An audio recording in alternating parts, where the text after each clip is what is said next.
When Masterbrand has a launch, I always kind of try and source the models for them, kind of get a good range of models as well, because I think that's super important. Sometimes obviously people don't have the connections to be able to source the different models, but from modeling, I obviously know a lot of people that do modeling within the carnival scene.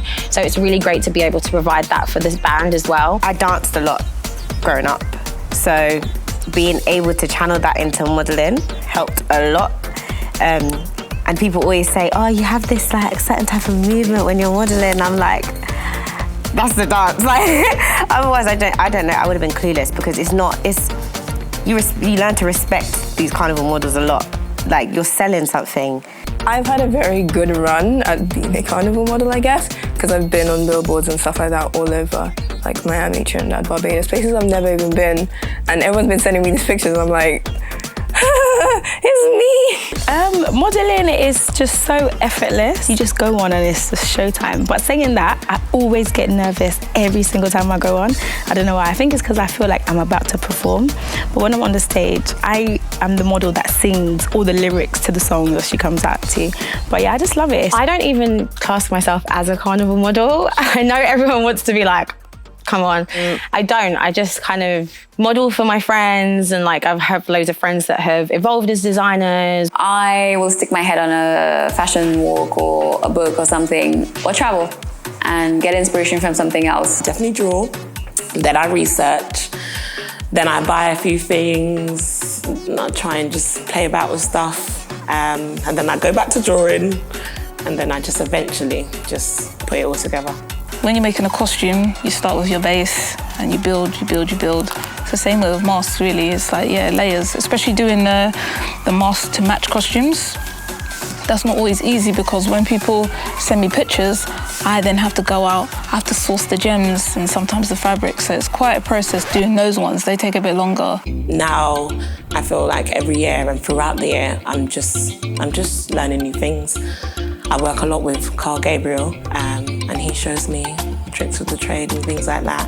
And I really do try and just speak to other designers and just sort of bend their ear. Every year I try to do something different.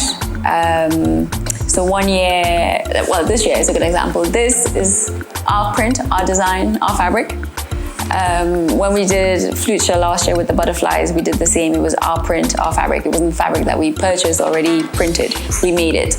So when people sort of come and say, oh, why is this costing so much or whatever, I get it. I mean, it's fine, but I'm trying to produce something that's very different that you're not going to find in a shop. With Ebony Masks, I try not to make it expensive. And I know expensive can mean different things to everyone, but for Ebony Masks, I'm not going past £300. I will try everything that I can to make it as glam as possible, but I'm not going past £300. Because so many people still don't understand that package covers so much. What is covered for the costume itself is a very small portion. You know, it covers the trucks, the sound, the staff on the day, which includes engineering, security, cooks, bars. Like, it's such a massive cost, and it doesn't quite cover everything.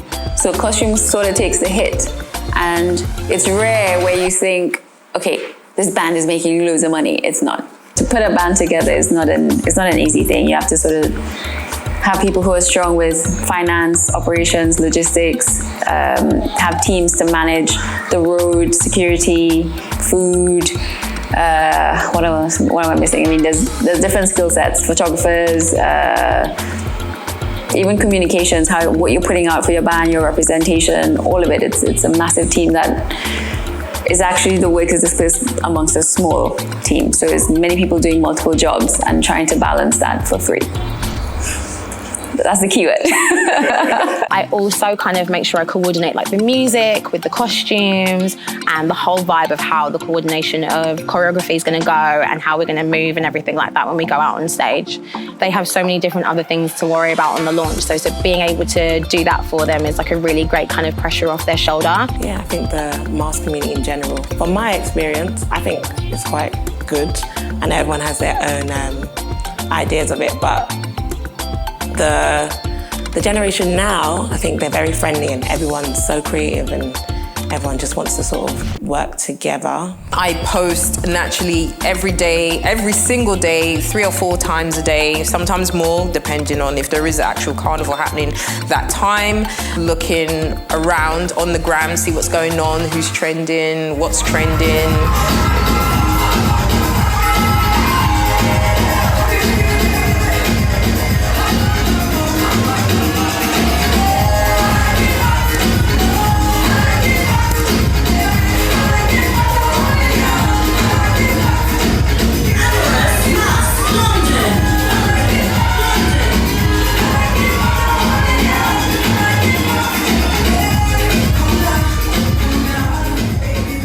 My proudest achievement has to be my island masks, because like I said, it's been 2 years now, and how they've been received has been amazing.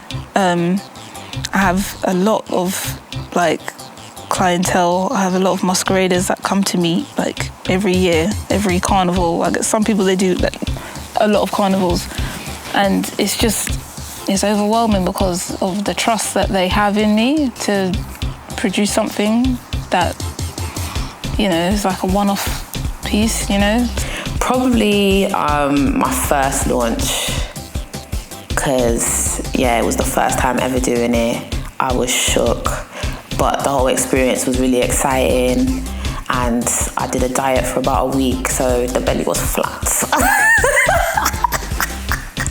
You know what I mean? So I was feeling like one hot spice there. Then when I put on the costume, I was like, oh, damn. It's too much. So then I got on stage and then I was like, oh gosh. And do you know why I even enjoyed it more? Because I literally was having wardrobe malfunction.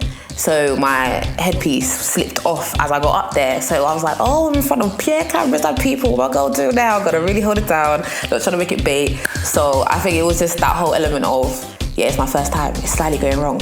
But no one knows this, so keep going. So being a part of Ebony Masking, I feel ingrained in their history, and modelling for them for the first time, I don't know, it just felt bigger. I felt like I had a bigger job and more responsibility. But being with them, they're a great band, and my children are going to play with them, so Obviously, 2019 Monochrome, I felt like, with the host being UCOB, I don't know, literally everything that was on that contract got delivered, Having that judging point moment, having them people having hot food and drink and music all day, and again, that judging point moment where everyone got to be seen and enjoy their moment, and actually, that's what we do it for, we do it for the whole day and all the rest of it, and then it's that little judging point, it's just a little competition. I don't mean that we just get placed. It's not like anyone gets anything for it. It's just a bit of fun, but it's to get to that point means so much to the designers and mass band leaders. People don't realise because how much work goes into it. So when I got to that point, the other day, I was still buzzing now. And I think my other proudest moment was probably when I started Amorous, really, to be honest, because I was thinking, how am I going to start another mass band in London that's new. Like no one at this point, like no one cares if there's another designer or another mass band. Everyone's just rolling their eyes now. So for me, being the extra man that I am, I was like, how am I going to make Amara stand out from the rest? There's a lady that runs Master of the Difference, Flora, so I had brought some stuff from her, and because she has like stock at home, and I was just like, cool, I can buy some stuff from her, make a little costume and do a video in St. Lucia. So I did that. Luckily enough, she had some great stuff there, brought some material from Bush, and I went to St. Lucia, and we, luckily enough, my friends managed to get Motto and his manager to film the video for us, and it just ended up being better than I expected it to be. And we ended up with friggin' Soca Arts introducing the damn thing, and then having like the guy editing, making it look amazing. We was on the beach, the sun went down, I was livid. Can you do that again? Because I was livid when the sun went down. Because I was just like, the whole point was to really capture the light and everything.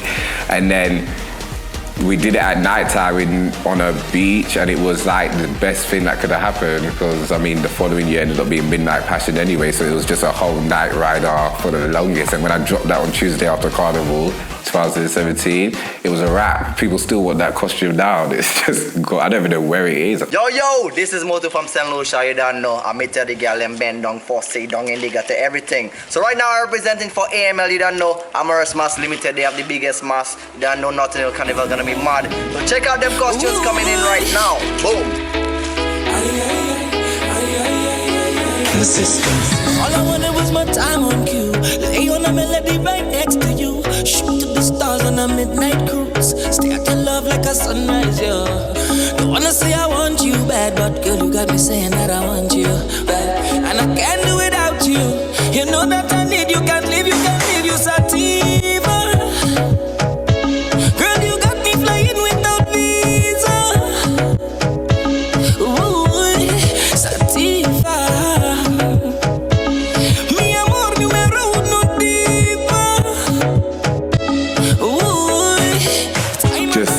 Just the people around since I've started Amorous, it's been a whole different world for me. My whole life's just turned upside down kind of thing. So it's like, that's been good. Like I like what Carnival does, like when I meet different people or different designers, different people that even want to learn about Carnival or don't know nothing about Carnival. My mum inspires me. She's the cook of Ebony, but let's say Carnival Monday morning, please believe she will be in here at 2 a.m. She's going to finish, she's going to pack up all the food and make sure that everyone's just good on the road. And I know she is tired. So it's those kind of things. When I'm feeling really tired, I know everyone's doing their part. Carnival's more deep-rooted than just the costumes. There's a love that everyone puts into it. It's the blood, sweat and tears that goes into it. Nobody really sees the back end of what they have to go through in order to give the customers the end product. I've met so many people who don't understand my culture, and that's my favorite person. My favorite, come let me show you something. I take the song Palance. It's like, hey, I'm a drug dealer. Oh, you like Palance? Let me give you some of this other stuff out here. We got this stuff called family. You want some family? Well, we got some Savannah grass. You want some of that? You understand? And you get people in there. So that's what inspires me. Come learn about this. Come learn about this. You will love it. The music is a big inspiration. The words, as much as some of them can be a little bit raunchy, a little bit whatever you want to say. Some of them can make you feel so, like I said, inspired to want to just be free and be, and enjoy your culture. It's a tradition, do you know what I mean? So all now, big people, like married, they still go Carnival, the couples go together, like I see all of that as inspiration, really, do you know what I mean? Today's designers inspire me, 1,000%. I just think millennials are just sick, sort of thing. Yes, I know back in the day you would sit on the sewing machine and do all of this, but no, now there's a designer that's probably somehow making it sturdy out of glue somehow, like everyone's brains is just mad. Yeah, man, before them all disappear.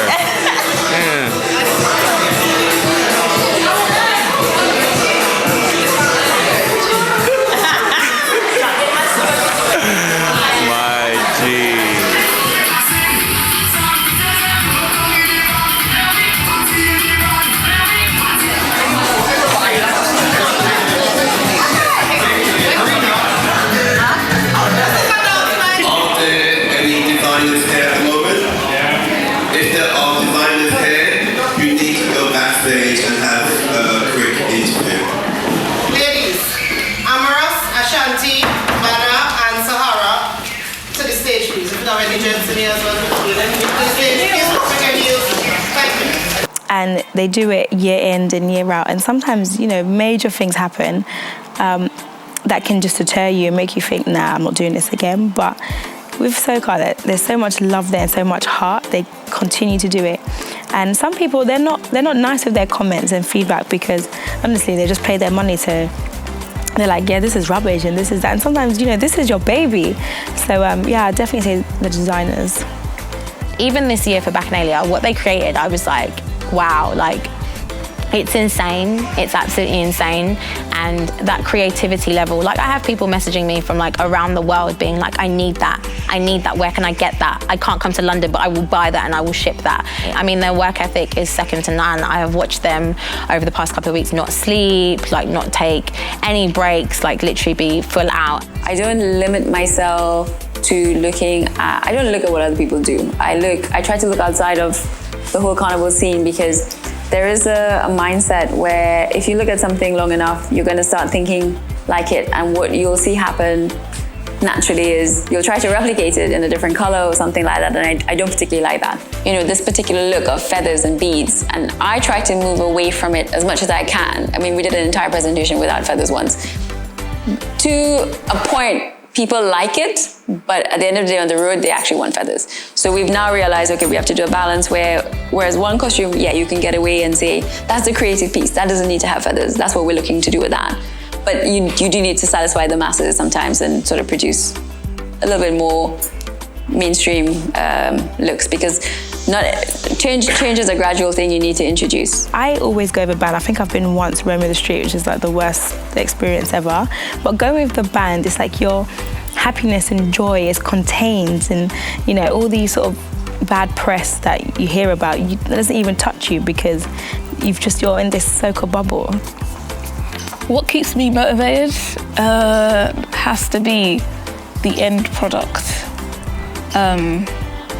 So even from the beginning stages, like when you're just making your prototypes for your photo shoot, like I think after you see that one sample done, just like, yeah, all right, I've got a lot of work coming, but it's gonna be worth it. It's gonna be worth it, do you know what I mean? It can get stressful, you know, especially if you've got a big band, it can be very, very stressful. So it's always good to have like a team of people that help you. But yeah, it has to be just the finishing product. When you see everyone just on the road, just representing you, representing your brand, it's amazing. Anything I know now, one, that Carnival is really a business. It is a business, and I think for a very long time I looked at it as, oh, this is fun. I get to put on a costume, I get to have wings, and I get to have whatever I want to look cute on the road. But it's really a business, and I think now I've been looking at it more from that standpoint, and it's been a different perspective for me. But I understand now that there's bands like bands that sort out the trucks and stuff, and there's bands within bands. So some bands can just design and get it done and then sort out collection. Whereas when you are the band, the whole band, it's everything that you need to sort of think about, which is, yeah, a next piece, but yeah. We didn't want to get caught up in the world of sort of, we're a band, let's get in loads of designers. I know other people do it, but for me, I feel like the band loses its essence, because now it's like an agency, it's not like the family unit that it is. Carnival encompasses that kind of childhood excitement, because it's like, from the beginning, when you hear the theme of what your band is going to be doing, and like, oh, what is the costume going to look like? And then when it's like band launch, it's like Christmas, it's like opening a present. And then it's like the lead up, if you are helping in a mass camp or going to visit a mass camp, and that preparation, and it's love and it's family, and you quarrel and you laugh and you have no sleep, and it's just like a huge labor of love. But I want people to just like be comfortable, and like, even if people are coming for the first time, we have a family. So there's no cliques, there's no, everyone embraces each other. You get to know people from the camp. You even at distribution, you meet people next to you, and it's a nice little atmosphere that we have, because then you go in the room and say, oh, I remember you, how are you, da da da da, whatever. And I always take my personal experiences with it. So I always think, what would I do if I was a masquerader? And if I didn't get this, or my costume fell apart, or something happened, what's it gonna take to make me feel like, you know what, they went out of their way to make me feel special. And I feel that is the most important thing about being a band leader. Does anyone remember back in December 2016 when you come first, dropped that teaser, yeah? 3 years ago, yeah? How many people have waited 3 years for this moment? Make some noise!